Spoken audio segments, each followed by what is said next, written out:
Video अच्छी लगे तो वीडियो को एक लाइक और चैनल को सब्सक्राइब कर दीजिएगा।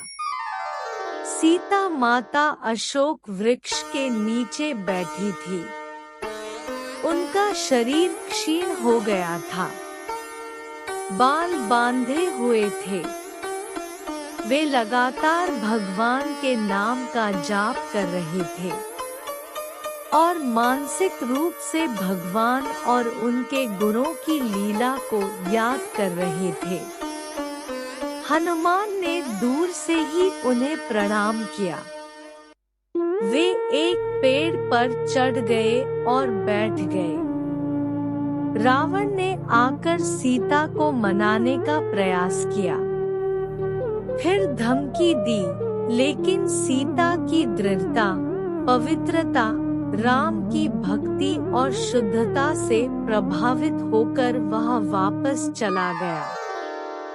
कई राक्षसों ने सीता को रावण के अनुकूल होने के लिए राजी करना शुरू कर दिया। इससे सीता बहुत दुखी हुई। तब त्रिष्टा ने उसे अपने सपने की कहानी सुनाकर आश्वस्त करना शुरू किया।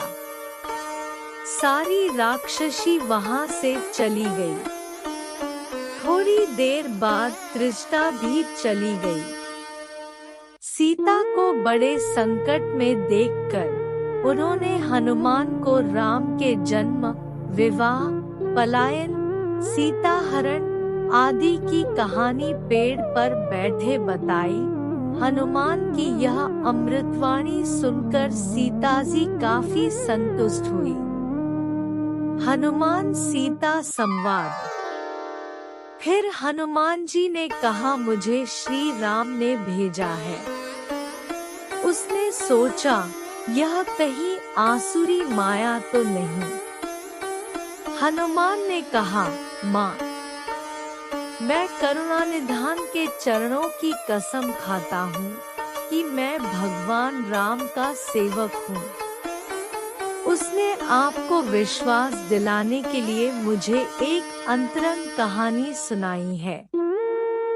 जब आप जंगल में उनके साथ थे और जब जयंत ने कौवे की आड़ में आप पर हमला किया, तो भगवान ने उस पर इशिकास्त्र का प्रयोग किया और इसलिए उसने त्रिलोक में कहीं शरण नहीं मिली।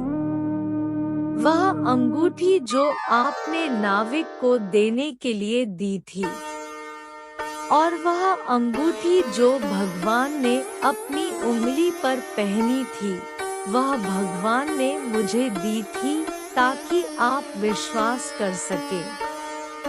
तुम मुझ पर विश्वास करो, मैं आपके चरणों में नमन करता हूँ।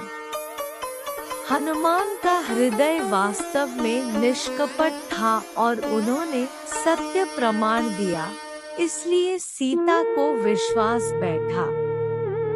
सीता ने हनुमान को नीचे बुलाया और अंगूठी ले ली और वे आनंदित हो गए।